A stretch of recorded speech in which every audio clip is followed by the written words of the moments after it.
name is Dr. Charles Wentworth. I conduct research in the field of physiology. The story you are about to see involves some facts about physiology, but it is more than a clinical report.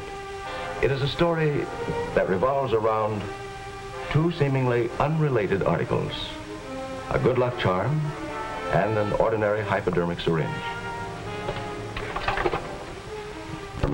In conducting some of my experiments. It is filled with a colorless, inflammable fluid with a characteristic odor and a pungent taste. Chemical formula, C2H5. You know it as alcohol. My research is devoted to alcohol and its effects on the human body. But not all experimenting is done in laboratories such as this. A certain amount of experimentation goes on under less scientific conditions. Jerry Landon is one such experimenter. Jerry Landon, home from college for a vacation of fun and relaxation. After a while, well, we make bets. See, the guy that can thread the needle first after the most beers wins. And so who did? Well, Do you think he'd tell us if he didn't? Well, you asked me what effect beer has, and I told you. On me, none. Jerry Landon is one of the types who experiments with drinking, the all-out type. Keith Stevens, on the other hand, is much more conservative. Hey, Keith, how would you and Mary like to go out to the lake tomorrow? What time? Early? Take a steak. Make a day of it. Think it over. Like to? Oh, Keith, I can't. I promise. Promised your mother you'd do something or another. How'd you know? Because you like to plan everything in advance. Nothing spur of the moment. Am I that bad? I didn't say it was bad. It's just different from me, I guess. I like to let things take their course. What do you have? Beer? The Coke's all right. Coke and a beer. Now there, I'll bet you planned that answer. If I was going to have beer, you were going to have a Coke, right?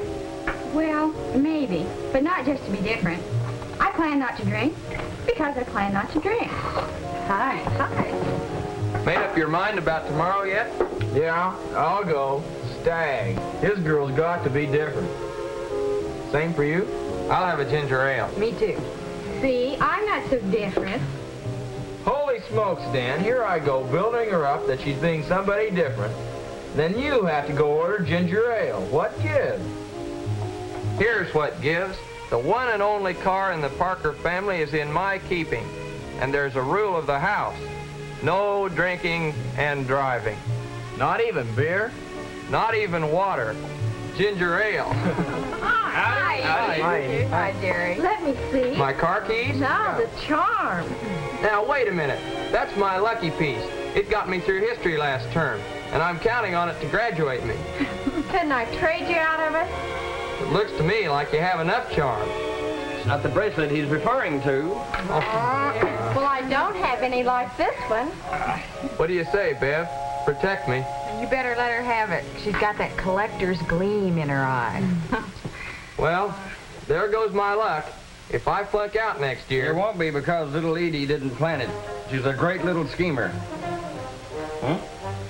How about another round? Not now. I think we better dance. That's two. Come on, huh? Big dance. I guess that leaves you, Jerry. Hold down the fort.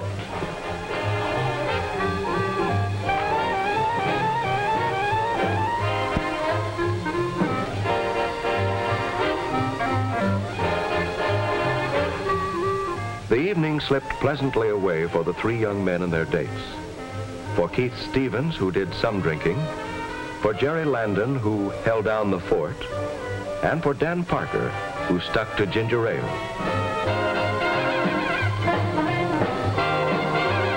Here in the laboratory, we've devised some scientific methods to determine what effects Keith and Jerry might reasonably expect from their haphazard experiments with alcohol. We use test animals with definite amounts of alcohol. This animal has no alcohol in its system.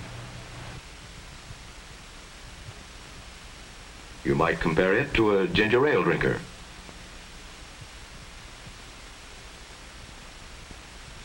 This is an animal which has previously been injected with only enough alcohol to bring the level in its blood up to what it would be in a human being after drinking 4 beers.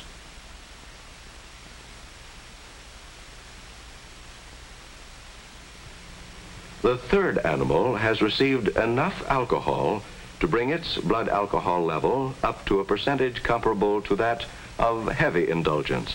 Say, someone who had been holding down the fort all evening.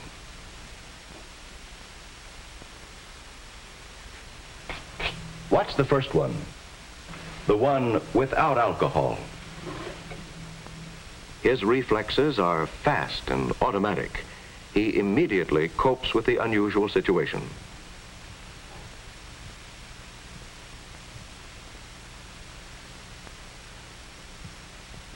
In number 2, with a moderate amount of alcohol, his coordination seems to take more effort.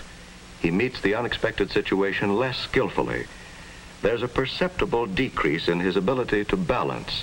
His reflexes are impaired. Now let's look at the third, the one well under the influence of alcohol. He meets the situation in a completely befuddled state. Note the complete inability to balance. This one is just not fit to cope with the situation. Yet he can walk away. Test animals aren't alone in showing these reactions. Let's take a walk over to a classroom where human reactions are being tested. Now let's see what would happen when driving under the influence of alcohol. To find out, we use the Etna Driver Trainer. A unique teaching device with real car controls, the Driver Trainer employs a series of special instructional films to present actual on-the-road driving conditions shown on a screen. The drivers of these individual classroom cars have a driver's eye view of this motion picture highway. Let's imagine you're driving and haven't taken alcohol. Watch out for that delivery man. Your rapid perception of the situation and quick brake reaction prevented what could have been a fatal accident. Now let's suppose you had done some drinking and are driving down the same road. You're driving a little too fast and have a false sense of confidence. Watch it. A few more feet might have meant tragedy. This time, let's imagine you're fully under the influence. Reflexes are slow, judgment poor, and you're too late and too slow to avoid hitting the delivery man. Your confidence was high, but your reactions and judgment were low. Yes, like animal number 3 here. When you're under the influence of alcohol, you keep on trying. You keep on thinking you can. Your coordination is low, but your confidence may be high. Certainly, Jerry Landon's confidence was high.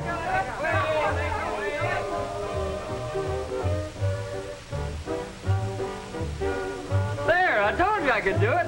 And you ain't seen nothing yet. Jerry in front of an audience may be able to perform satisfactorily, but when he's alone and driving, he lets down and loses his concern, and therefore the safety factor.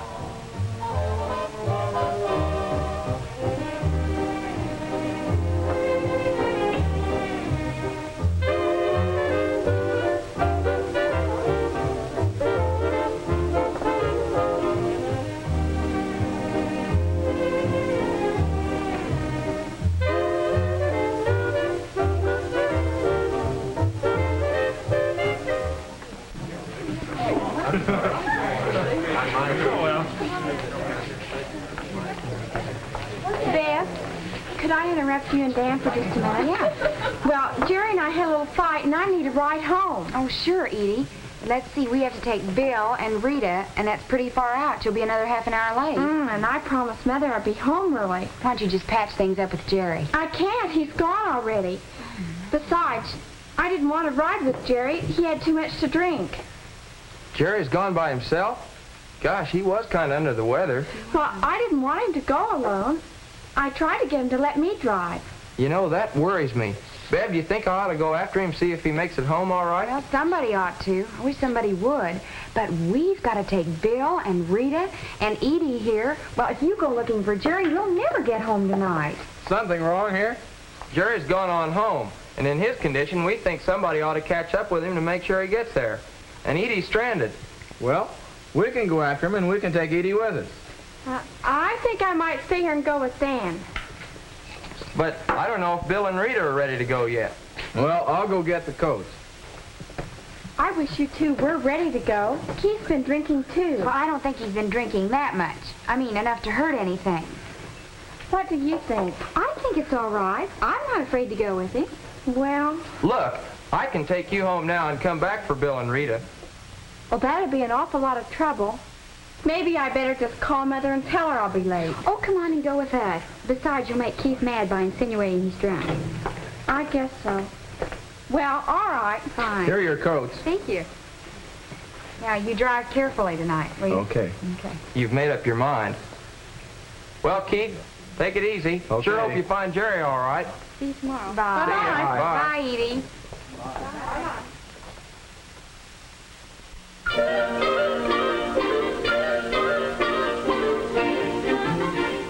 Somewhere a drunken driver was behind the wheel. But by the time Dan and Bev had taken the other couple home, they felt much less apprehensive. They supposed Keith had caught up with Jerry in time. And then...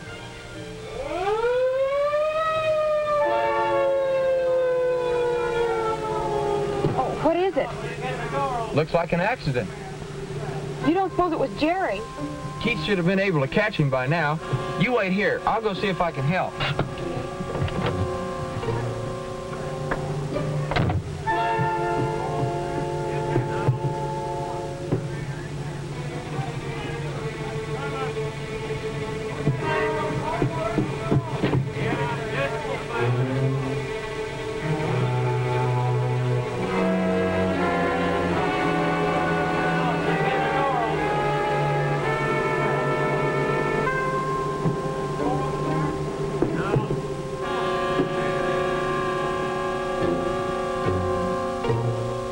Dan, it was Jerry. No, not Jerry. Someone in the crowd up there had seen the state patrol stop a car that was weaving. But that was before the accident. I asked about it. The description fits Jerry's car. I guess he's safe. The police took him on in. Oh, thank heavens. For a minute there, I thought it was Jerry. What's that you got there? My good luck piece. The one I gave Edie. She didn't want to ride with Keith. With Keith? I found it up there at the side of the road. Why didn't she stick to her guns? Why didn't she insist on riding with us? Why'd I let her go off with someone who'd been drinking? But Keith wasn't drunk. No, Keith wasn't drunk. No, Keith wasn't drunk, the way Jerry was. Had he been, the police might have picked him up too. But Keith had just enough alcohol to slow his reactions in a critical moment. A moment that was to send him and Mary and Edie to the hospital. I know one thing. You can't trust to luck. If the driver's been drinking, you've got to stick to your guns and turn down the ride. Always. Nobody can afford to drive with alcohol present in the body.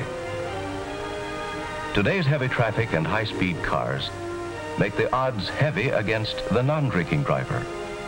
Out of consideration for the safety of others and yourself, should you drive if you have been drinking recently? Should you ride with a driver who has? These decisions ought not to be difficult for you to make.